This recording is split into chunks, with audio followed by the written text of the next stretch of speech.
We're live. All right. Thursday afternoon, Joey and Jason live coaching. I'm excited to be here. Joey, how you doing, buddy? Yeah, man, great.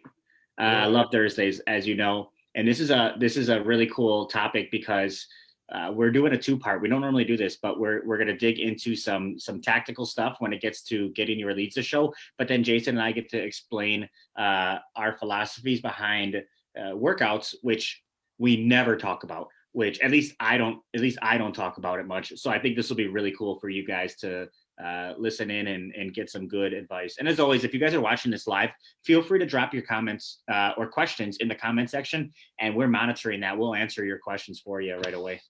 How you doing, Jason? I'm doing great, man. I couldn't agree more. Like, definitely, I want to hit the show rate tactical stuff. But this is a topic when we brought it up this morning. It's a topic that occurs to me we really do not talk very much about.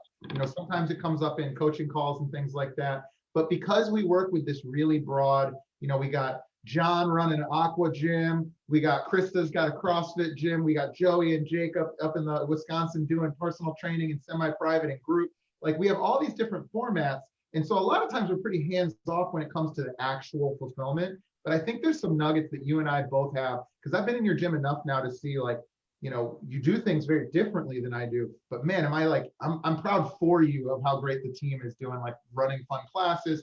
Your clients are bought in. And I think it's sort of an X factor when you talk about like a good gym versus a not good gym. Like, one of the things that, again, we don't really discuss that much, it's like, what is the client experience every single day? And are there some little things that we can pass on to you guys that maybe you may not be doing now, or maybe you haven't thought much about or didn't think were that important? And so I'm excited for today. So Yeah, and we, I can see it through the numbers too. Like, I was just talking to Katie. If you guys don't know Katie, my wife, she works for Fitbits as well.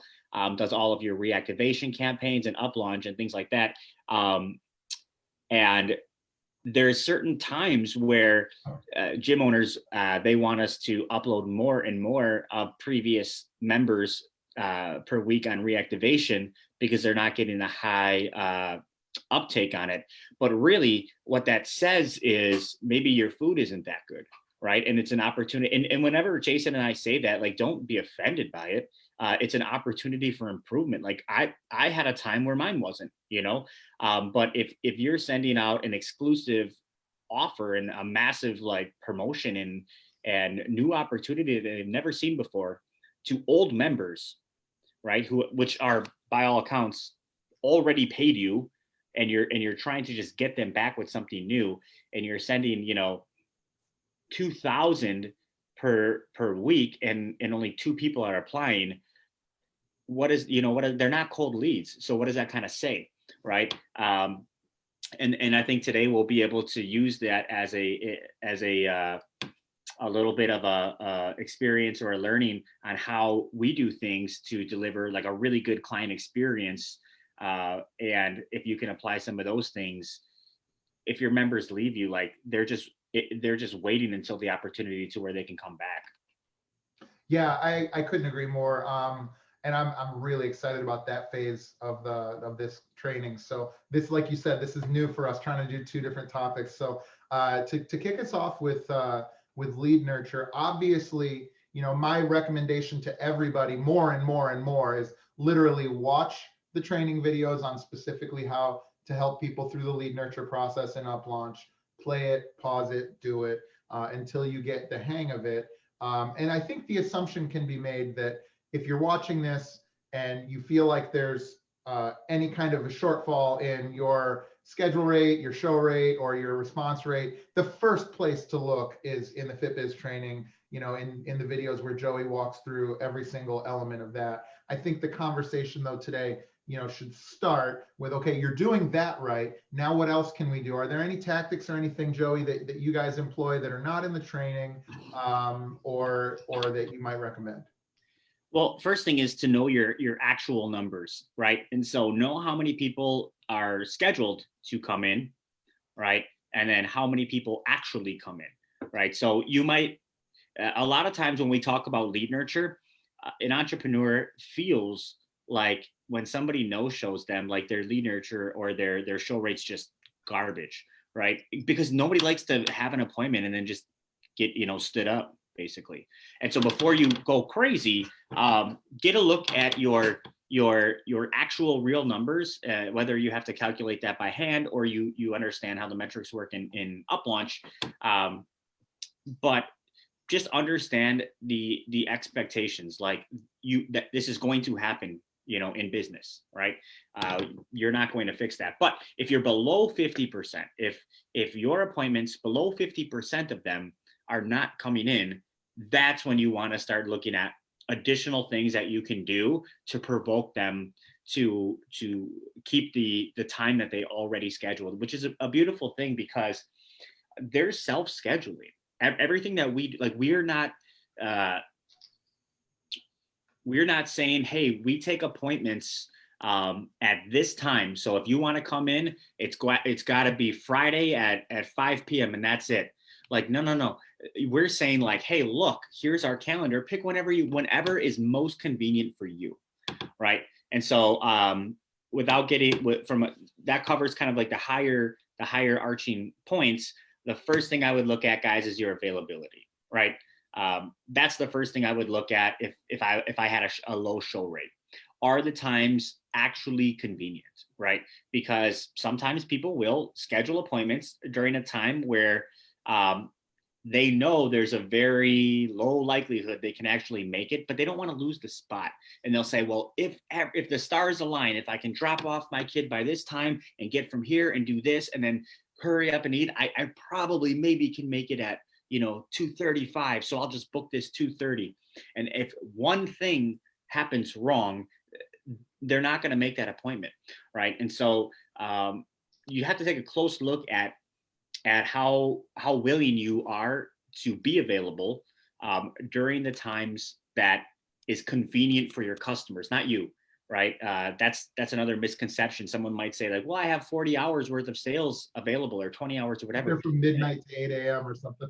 Yeah, it's like, dude, no one's gonna come. No one's gonna. Everybody's available at that time because they're sleeping. Do you know what I mean? Like, you have to make it when it's convenient, and I know that's hard to do, especially if you already have clients and that kind of stuff. But hopefully, other parts of our program can help relieve that for you. Well, and then just to kind of circle back, you talked about diagnosing, or in my opinion, misdiagnosing. I think a lot of times people say, like, oh, the leads aren't good, or the show rates aren't good because not enough people sat across from you. And that's one piece of information. But I think one of the things that both of us are pretty good on record for is it's really important that you can, if you measure the different steps and understand what you're seeing in those steps, it's very easy to tell what the problem is. I recently was talking to Kevin, and I was telling him, I always play with these poker chips. If you've ever played poker, there's a conversation happening in the play of poker, and it's happening in such a way where there are no words to it. And so you need to understand what's being said. And so, for instance, if somebody is not scheduling, they're clicking on your ad and they're not scheduling, that's a very different message than if somebody is booking an appointment and then not keeping that appointment. And that's a very different message than somebody who's becoming a client and not booking an appointment. And so they all have clear indicators that if you understand just a couple of simple concepts, you can really understand exactly what the problem is. And so when we diagnose these things, like Joey's saying, like, it's really important that you take the time to this is your business, right? Understand, okay, I have a headache. Well, have we been drinking water? Do we have high blood pressure? Did we eat cake last night for dinner? There could be any number of things. And so I think really understanding the different stages and the numbers in between, they're very simple, matter-of-fact things. Why would somebody go to a landing page and then not opt in? Well, maybe the landing page isn't what they expected to see. Why would somebody book an appointment and then not show up? Well, maybe your appointment times are not available at the times that they would be convenient for. Or maybe you're so good at getting people to book, there are people that are booking that really don't want to be there in the first place. Like, there's a couple of little things that you might want to pay attention to, right? But by the way, sorry, I didn't mean to carry on there, but one thing I always hammer home to my sales team and even myself is, like, just remember how ridiculous this circumstance is. Somebody saw an ad on Facebook, or however they heard about you, whether it was in a free group or whatever, or from a friend. they thought it was so closely aligned with what they wanted that they raised their hand. They put their personal information into the internet, which, when was the last time you did that? I never do that, right? And then they blocked off time on their calendar to come in and sit down across the table from you and find out about this program. And then, for God's sake, they got in their car, they kept that appointment, they drove across town, and they're sitting in front of you, and you still think this is a sale. Like, this is not a sale. This person so badly wants you to be the thing that they're looking for. Like, it really is up to you to just be that. Like, literally, just don't screw it up, right? Dude, and you nailed something on the head there. And it's something that I changed in my marketing to my local community. And it was, and this is as counterintuitive as it sounds, it was to not be so good at marketing, right?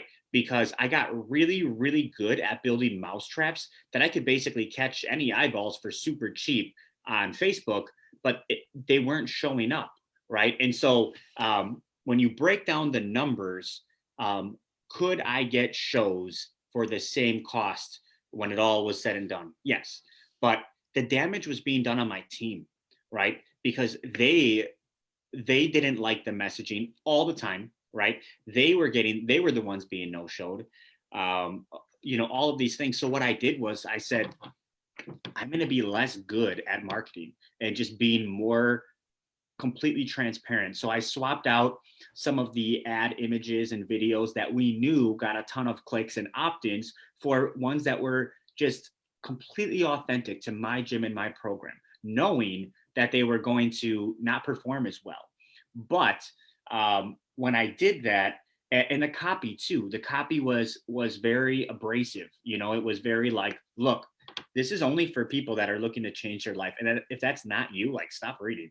If it is you, keep reading. And that's like the micro. Yeah, it's that used car salesman vibe, right? Like, we all kind of know, we've seen that in the past, and it's effective, but is it what you want to grow? Well, I mean, there was a time where it worked really well because it was such a gigantic open marketplace that you didn't know what was going to happen, and there was just so many leads that you needed to try to get in front of as many of them as you could, and it really didn't matter what your messaging was because it was just so new. But now, like, if you're finding that you have to just rely heavily on scarcity, urgency, free things, all of that, just to get somebody to book an appointment with you, they're probably not the right kind of person for our gym. There's plenty of businesses where you can market like that, and it is the right kind of person because you're trying to sell a t-shirt, and once the t-shirt's sold, it's done, the deal's done. But you have to keep on having a relationship with this person, and you got to sell them a long-term high ticket. Like, don't push your problems down the freaking pipeline.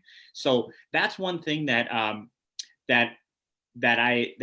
like that you said is like, you could be too good at marketing, and if that happens, like, you're just going to inherently attract people that are susceptible to marketing gimmicks, and it happens. And so I would say, try to be more authentic and use shorter copy, being straight to the point on what you're offering, and realize that it's going to cost you more per lead, but I can almost guarantee that a much higher percentage of them will schedule an appointment and will show for that appointment because you're attracting a different avatar. Right? Because how many, like, if I'm a very serious business professional and I see an ad that looks like fucking, lit, a marketing tactic, I'm not even going to opt into it, but I might be your best customer. You know what I mean? Well, and not just that, but let's say, so to your point, I think we're like dead on brothers on this, is like, I don't do anything that I'm not excited about energizing.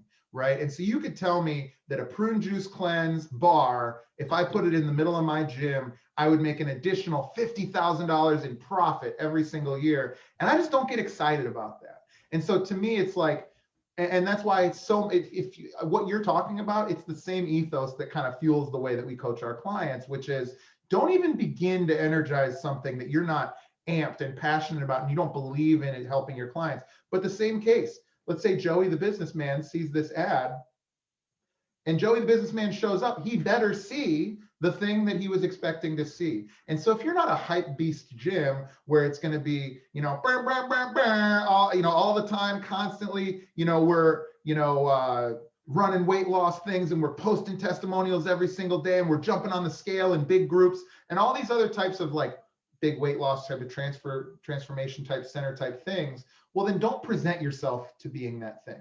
If you're, I think of Matt and Matt as like they're Matt, the two Matt T's, and they're personal trainers, man. Like it's not in their best interest to try and run a, Equinox style marketing campaign. Like what you want to do is you want to like find what you authentically are. And like the good thing is we don't work with people who aren't capable of doing authentic, amazing things for their clients. But be who the fuck you are, right? And prove that. And that wasn't always my my train of thought. I thought, well, it doesn't really matter how I get them in because then I control the narrative once they're there.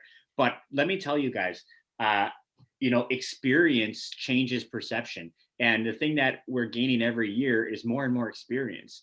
And did it take a toll on me? Well, no, because I was outside of the day-to-day operations, but it took a huge toll on my team. You know what I mean? And if you're in the day-to-day operations, it's going to take a huge toll on you because you're just going to be let down so much. You know what I mean? Yeah. And it's just not worth that in your headspace. Like one of the defining factors of if you're going to be successful or not is you as the entrepreneur's ability to perform at a high level all the time. And if you're just getting beaten down by people that are uninterested, the wrong people walking in, the people not showing up, all of that stuff, and it all comes back to how authentic you're being.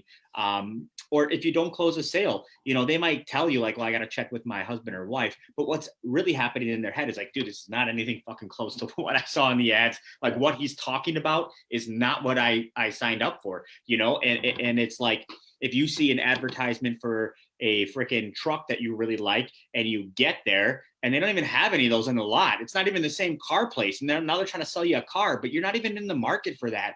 And it's like, it doesn't matter. The car could be good, but it's not what they thought they were doing. And so those are the overarching things that I would look at for lead nurture. And if you have good availability and your marketing is authentic, and you're still not seeing results, that's when you can start to get tactical. And you can start looking at like, well, how quickly did I reach out to them and ask them about their goals or start the conversation? How quickly did I start the conversation? Am I doing appointment reminders? Is there something broken with that's when you can start looking at tactics. But get those two big things, make sure that those are squared away first before you start looking at, well, if I just automate one more zap to, no. Your availability shit. Like, don't worry about marketing one or doing one more zap. Like, do you know what I mean?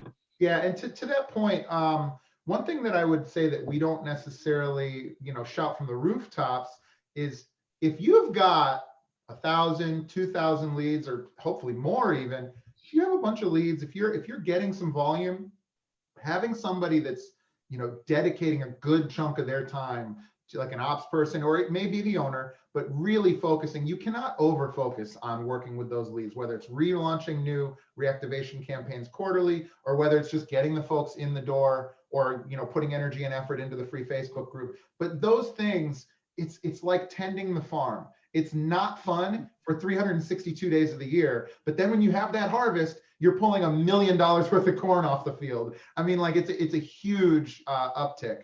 And so that's definitely one. And then one kind of counterintuitive one, I think we mentioned in the last video about this, but there is such a thing as, talking too much to somebody. When you're so focused on adding value to that customer and showing that you're a real human being and you do care about them, and somebody starts to lay in on you with their sob story about, they're a single mom, they got 3 kids, they're working 2 jobs, you can help that person, but it's not going to be in the text. And so yeah, I mean, to show up is your number one thing you can do. Go ahead. Like, think about if you only sold nutrition, right? And then somebody is like, yeah, I'd love to come sit down and talk with you about my nutrition and how it can help me lose weight.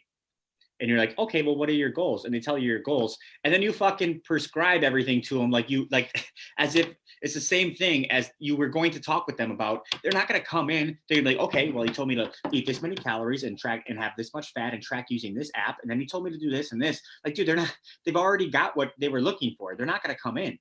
right? And so it's the kind of the same thing where if you are giving away too much of what your expertise is, right, which you will be if you're talking with them for a long time, because a big part of that expertise is your ability to be their coach and listen to them and have empathy and all of this stuff that they should pay you for that, right? But if you're giving that to them for free, the likelihood of them to actually come in and pay, something is, so it's not like being intentionally cold, but you get what I'm saying? It's Yeah, but so on the one hand, you don't want to give them too much, but for the same reasons, or for the same result but different reasons, is you're going to give them the dopamine hit of your empathy. You're going to be the expert, you're going to listen to them, they're going to be able to unload, and like scientifically it's been proven, like they're going to get a similar feeling to as if they had taken action and made a change in their lives. And ultimately, an effective coach needs to make sure, I was talking to you about this earlier today, you need to make sure that you're not just telling somebody it's okay, giving them the empathy. You got to also get them moving, get them tactical, and get them taking action towards their goals. Otherwise, you're just making them feel good. And, as a gym owner or as a coach of gym owners, like, I'm not interested in being your fucking pacifier. Like, I want to help you to get the thing and the long-term thing. I know that I can give you the feeling you want via text or, by just agreeing with whatever it is you're saying. But ultimately, at the end of the day, for our longevity, it's important that we're adding value and helping those people. And sometimes that means withholding until we get them to a point where they can be helped. Yeah. And I agree 100% with that. I don't feel comfortable I don't feel comfortable with them showing up if they never talk to me, if there wasn't a two-way communication. So when I tell my guy, when it comes to, nurturing leads and getting them in, like, speed to that two-way conversation, right? And until that happens, keep hammering them, because if you're asking them about their goals, or you're asking them about, like, are you sure this appointment time works, or don't say that. You get what I'm saying? Like, if you're trying to get them to start a conversation with you, like, if they never ever once message you back, they're probably not going to come in, because what kind of person would do that? Like, somebody that's just generally not interested, right? Yeah. So we don't want to have a long conversation, but we want to have a conversation, right? And we want to have it as quickly as possible after they opt in.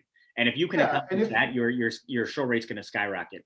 I agree. And if they're not bought in, you might as well get rid of them now. You might as well not deal with them now. Yeah. And so we'll even do, like, messages like, hey, John, messaged you 4 times already. Our appointment's set for tomorrow at 1 p.m. Honestly, like, we have a lot of people applying. If you don't know what your goals are, or if this really isn't a high priority for you, would you mind if I just took you off the books? And there's nothing wrong with saying that, because they'll either fucking ignore you again, right? Or they'll be like, no, I'm sorry, I was just super busy, like, my bad. There's nothing wrong with, like, what's the downside? Think about it. And to your point, like, I love that little moment. It's a moment that I think, as salespeople that are, like, so positive and win focused, like, we are afraid to introduce that negative alternative of, like, just take you off the schedule, or you're in the sale and you're afraid to say, it doesn't sound like you're ready to do this.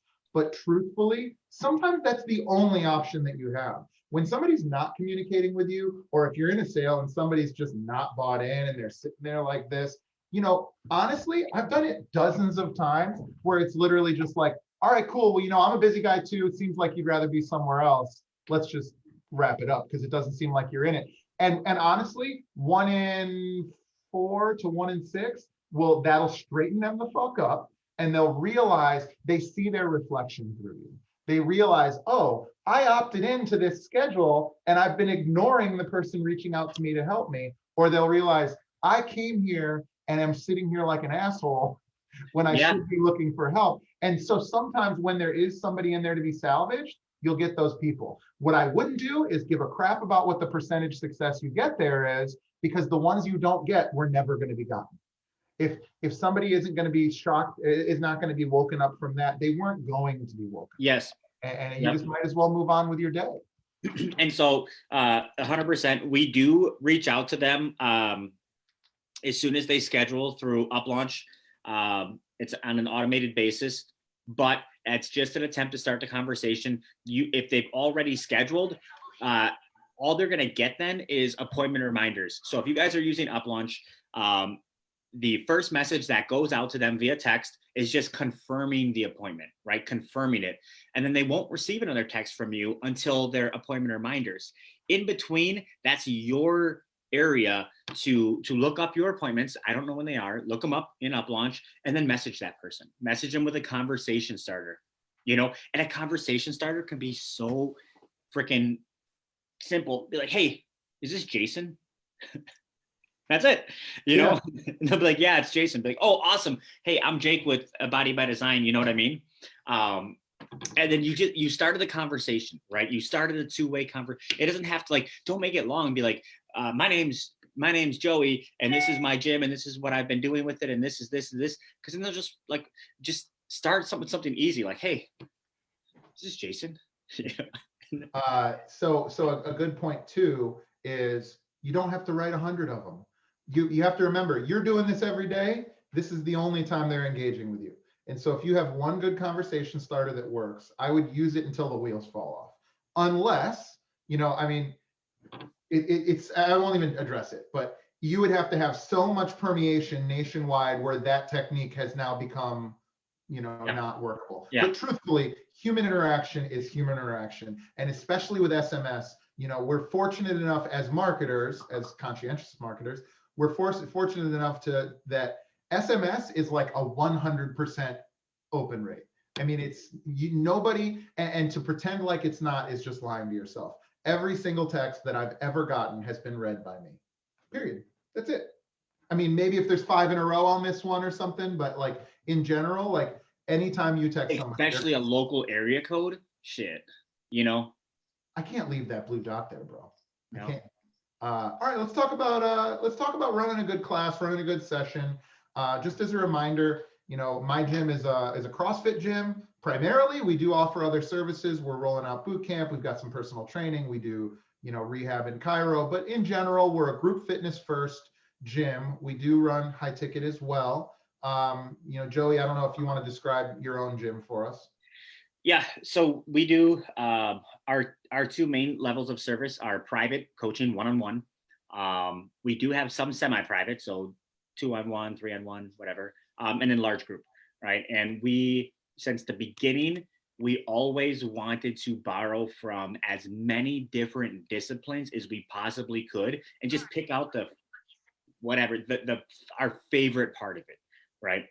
So we don't have any overarching programming. We don't follow any kind of programming, because we just didn't want to be put into a box. And there's shit with cardio kickboxing that I love, and there's things with CrossFit that I love, and there's things with, you know what I mean? So we just wanted to be able to dabble in all these things to give. Now it makes it so you're not as much of an expert at any one of them, but I kind of identified that the clients we train don't need that level of expert. We don't really train athletes. We are training people that just want to look good in their clothes, right? So they don't need the expert level of kettlebell, whatever, because they're going to go compete in some event. That's just not who we cater to. If it was, we train differently. So. Okay, awesome. And to kind of address that for us, we're definitely CrossFit. CrossFit as a culture is definitely about pursuit of the virtuous, best possible kettlebell swing, best possible overhead squat, best possible air squat. We train very much the same type of person you're talking about, but we do it definitely from the position of, we try to, there's never not something I can give you about your air squat. Any athlete, Rich Froning or any professional athlete, I guarantee you there's something that I can find to help them improve it. And it's just part of the culture. And so, maybe the question that I would lead to from here is, all right, so Joey's trying to teach a new personal trainer. We'll start with personal training, a new personal training, how to give a great session. What are some of the key points that you're going to try and hammer home for that person? Yeah. So what I look at, and it has nothing to really do with the actual exercise science behind it, right, but it's all of the all of the things outside of that I always tell my coaches, like, you want to deliver the absolute best experience possible, not the best workout possible, right? The best experience. So immediately, like, building rapport with that first 30 seconds every single time you meet with Mrs. Jones, asking her how her day's been going and how she feels since the last time that they trained together. But then being like, things like being prepared, right? Like, is your workout, both large group boot camp or your private training, is it completely set up and ready to go? Or are you going to throw her on a treadmill and say, hey, warm up for 5 minutes while I set things up? Yeah. Right? What do you think, you should be doing? Should you be prepared? Yeah. Right? Or should you not be prepared? Because what is her experience saying? Right? And she's saying, oh, this guy didn't even really think about it, and I'm just sitting here on a fucking treadmill while I'm paying, $50 per 30 minutes. I could just buy a treadmill, after 20 sessions or whatever. So show up early and be prepared. Absolutely. Yeah, show up early. So with us, you guys know we have like the standards on our scoreboard. You have to be at the gym at least 30 minutes before your first session to set everything up in your programming. Now, that's because all our coaches do all of their own programming. So it does take them time to think and create what they want to put together. But that's the first thing, is being ready and because we're going to assume that Mrs. Jones could be 15 minutes early as well. So I want you to be prepared for her being prepared, right? Which means 30 minutes.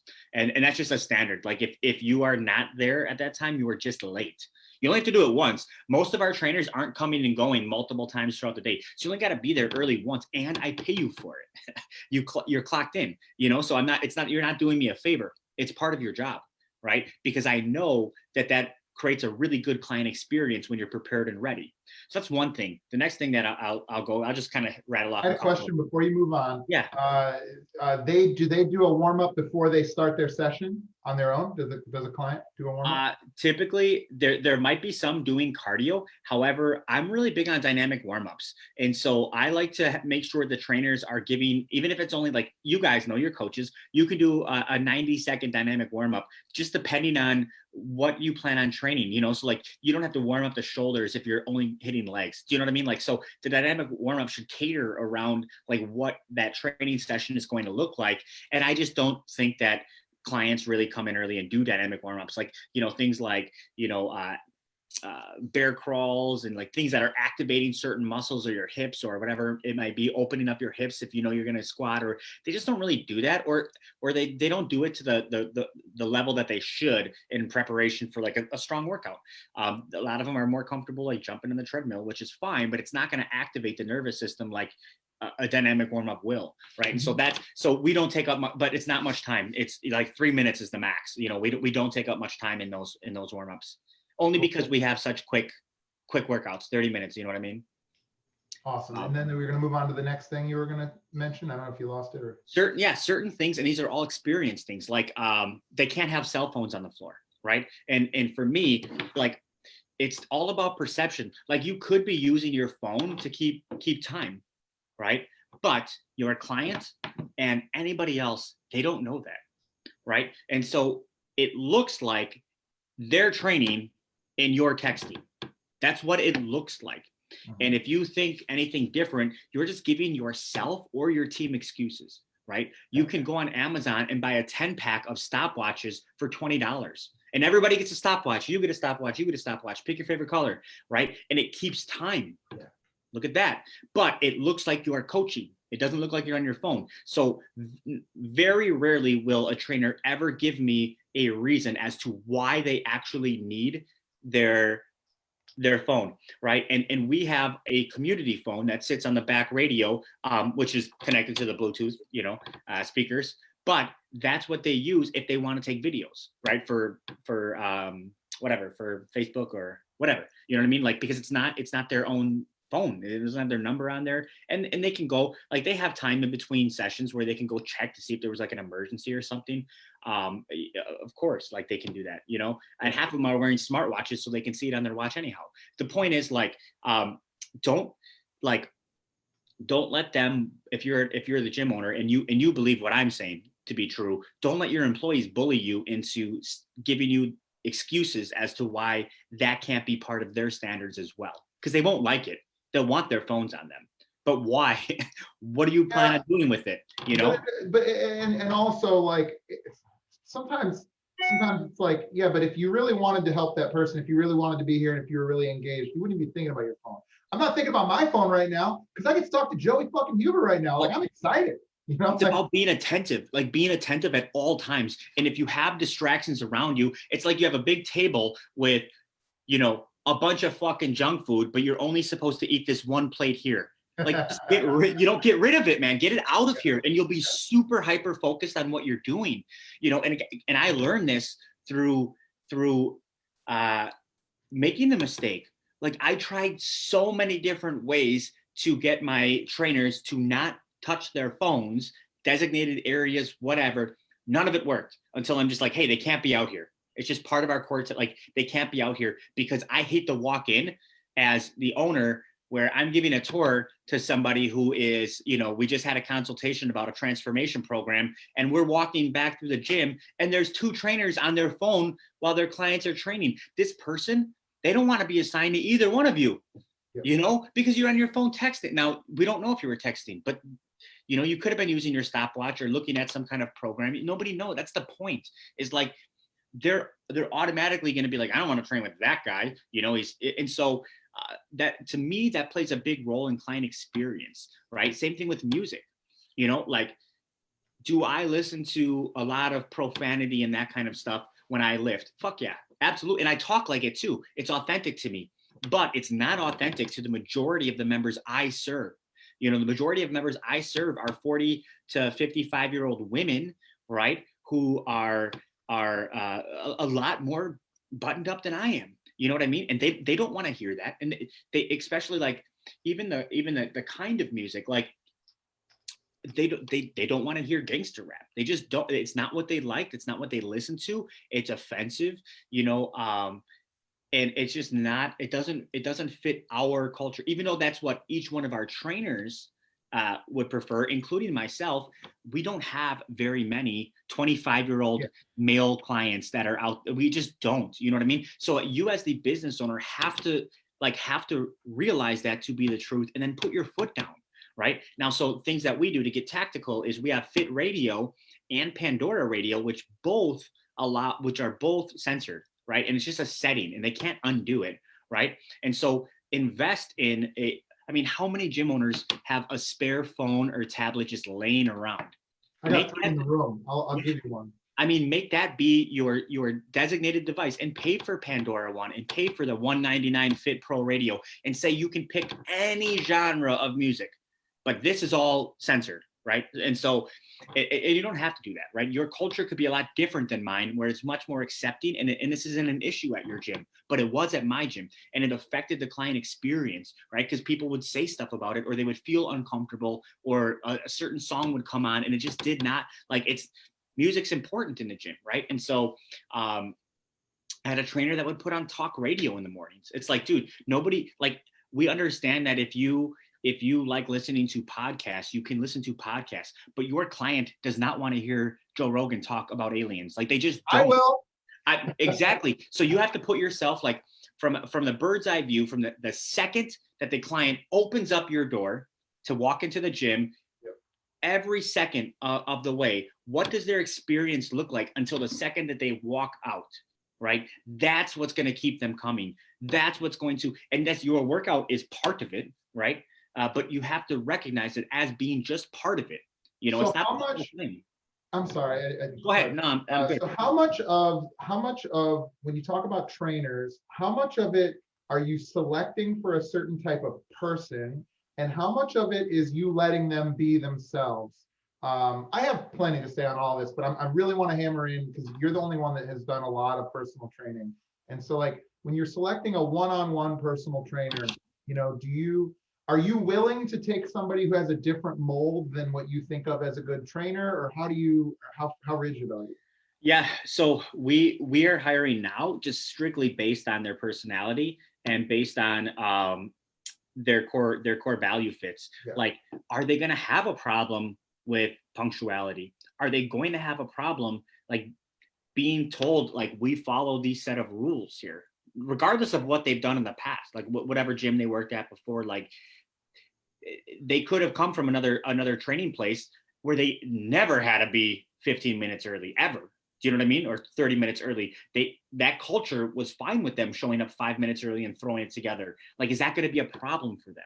Do you know what I mean? Like, we're looking for those kind of things. But within like good behavior, let's say they're following the rules. Okay. Would you hire like a really thoughtful introvert, or would you hire somebody that's like, that, they have a blog about powerlifting and they write programming and they're really into it, but they're just not fucking jazzed to be there, like they're more, because there definitely are good practitioners that we know that are that way.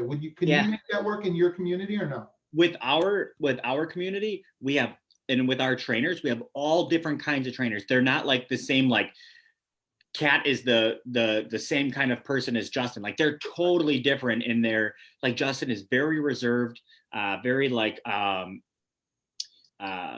focused, and I mean he, and Kat is very high energy. They're a lot different than each other, but they're both phenomenal, right? I'm not looking for a certain type of that, but I do need Body by Design to be your number one focus in life.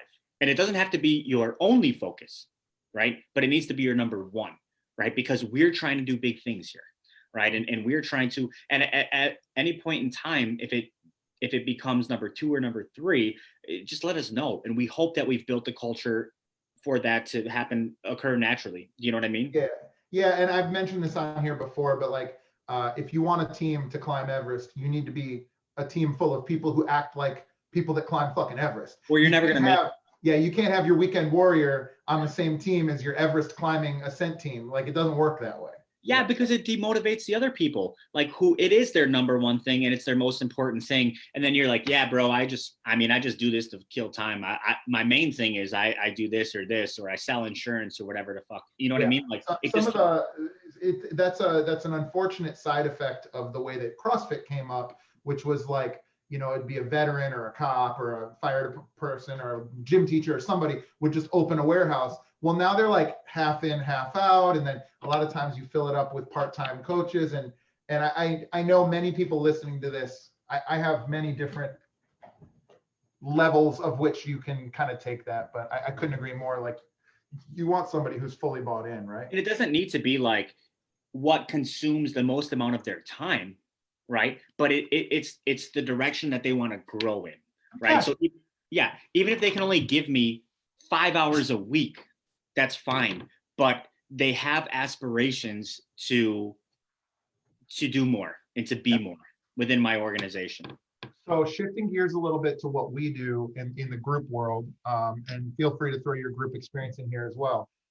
So as a leader, I have gone full circle. Or maybe there's like a what's that, an ellipsis or something. In the beginning, I was a complete zealot. I had just gotten out of the military, and it was me and 2 military friends that were starting a gym. If you were coaching class, you better do it the way I wanted you to do it, period. Like, this is what we're going to do. No, we're going to be like, woo, let's go, motherfucker. Like, that's how I coach a class. I bring energy first. I have a party first, and then fitness follows after that. It's the same as how I would want to train. It's the same. And we do have a lot younger of a demographic, and definitely more athlete focused athletes. They're not necessarily D1 athletes, but they definitely would like to train like one. And so in the beginning, I felt like everybody needs to be like me. And if you're not, I'm going to chew your ear off on why you should be. And then as I matured as an owner and I saw some different thoughtful approaches and I saw some people doing well, and I felt like, okay, I need to just dial it back. I'm clearly supposed to be a gym owner. I'm clearly, very, very bought in on the methodologies we're using, on the culture that we're growing here, and on what I do. Like, I have a strong point of view on that. And so I started to be like, okay, dial that back. And it's cool, man. I'm not going to say his name because it'd be rude, but Coach Randy. I had this coach named Randy, and he would like read books, go to seminars. He was really thoughtful, really intelligent, but he he didn't inspire me. Like he would never push his own skill. He would never try to get better.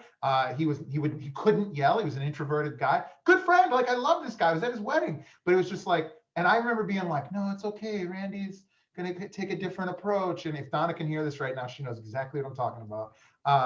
But and then I kind of came full circle to now where I've been in this business long enough to know that there are many ways to do things, but there's only like one parameter with which that you should be running a class in my gym.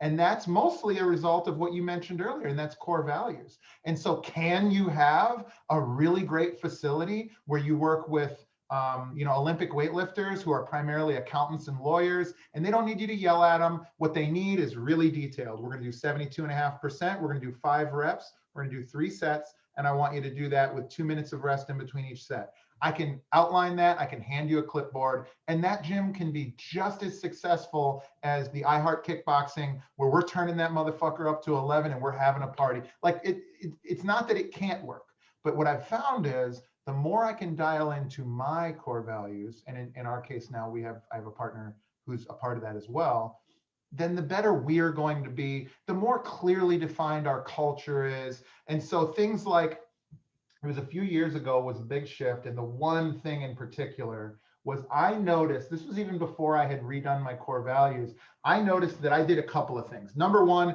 if you walked in the room, I don't care what I was doing, I was like a dog. Hey, how you doing? And like, if you don't have that thing, I can tell within 2 days, and you just probably shouldn't be here. That's number one. Number two is I always was trying to, it's a big group, so it's a 16 or so person class. I'm trying to get everybody communicating. I'm a culture and community guy. And so I would always, every single day, have a question of the day, always. And it would change from class to class, but it'd be, what's your favorite cartoon character when you were a kid? Hey, would you rather be stranded on a desert island or live in the forest or whatever, anything? And then I go around, hey, what about you? What about you? What about you? And I would just end up with everybody knowing everybody. And I hear them when they're walking out through, oh, you would live on the desert island, huh? I would have taken the forest. That's crazy. And it's just creating that culture, right? And then this is the big one. This was the one that I finally just said, everybody needs to do this. And unfortunately, COVID's kind of fucked it up. At the end of every single class, everybody puts their hands in the middle. I'm in there, and it feels like you're playing high school football. And so even if you're an accountant who never played a sport in your whole life, you got your hand in the middle, and there's always going to be the one who's back there like this, and you're like, hey, give me your hand. Give me your hand. Put it on the thing. And it's one of those things where it's never negative. It's so positive, though, that you can't not get sucked into it like a black hole, right? And so to me, that's really important, especially with group fitness, is high energy. And there's some things where we as owners can just say like, hey, I know you feel like a dork when you put your hands in the middle and you all go, yay, or like, burpees suck, or whatever it might be. But guess what? It's part of the policy now. See it here, it's on your 4 hours document. So I needed to go ahead and do that. And what you see is the people who kind of struggled with it at first, they click right in. And then all of a sudden now they're, the cheerleader that you were hoping they would be. Yeah, man. And group training is a lot different than one-on-one. And some of the stuff that you hit on is money, and honestly, like they may not understand that that's part of the experience as a business that you want to offer, right? And so it's like if Chipotle rolls out a new topping, like they have to offer it. It doesn't matter if you like it or not. Like right. It's part of the experience that they're trying to deliver from a higher perspective. It's like, no, we think that clients love putting their hand in and doing this. So like, we need you to do it because you work here, because we're betting on the fact that they do like that, regardless of how you feel about it, right? And so 100%, and a lot of that has to do like, so I know we're tight on time, but if I could finish with just saying one thing, which is really understanding your clientele, and then as the owner, enforcing the standards, that is what is going to be the best experience for them. Think about them first, right? Not don't think about yourself and your ego, or don't think about your staff or their egos. Think about clients first, and that's the mission, and that's what you do. And to take a step back with the owner and their ego, like you need to identify if you are training people that are very specific in a specific sport or signed up for a specific thing, that might yield you doing the programming for them, because none of the rest of your staff is qualified enough to program at that level.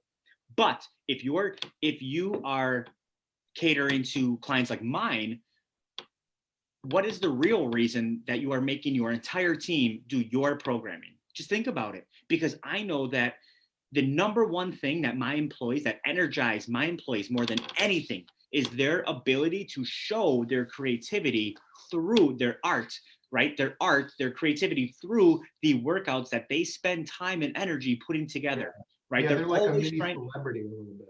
Yeah. I mean, they're proud. They're proud of the circuit they put together, or the thing they figured out, or whatever it may be. And it is the number one thing that energizes it.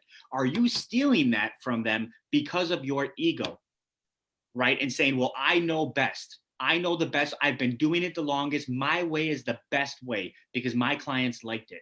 You have to realize, like, if that's a necessity, like I said, it could be. You could need to do the programming because of who you're servicing. Your staff just is not qualified to do the programming. But take a close look before you make that decision, because you could be hindering your business and your staff, because people are just not energized as much to run somebody else's workout. They're just not, versus being able to create their own. So that's the last thing I'll say about the client experience, because when you pass ownership of anything from yourself to somebody else, that person is going to perform so much better than them just doing what you ask them to do.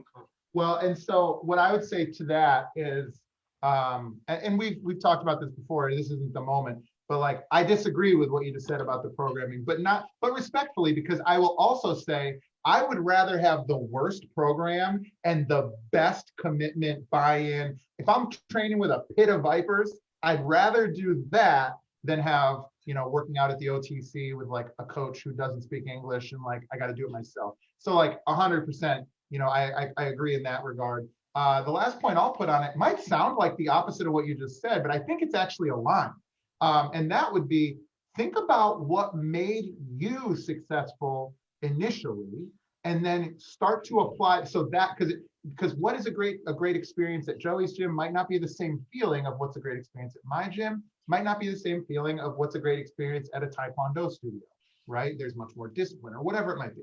And so what I would say is, where you said, like, think about your ideal client experience, I agree with that. But I would also say you can look at that from the reverse and kind of get the same result by saying, like, the flies that I've attracted came here, why?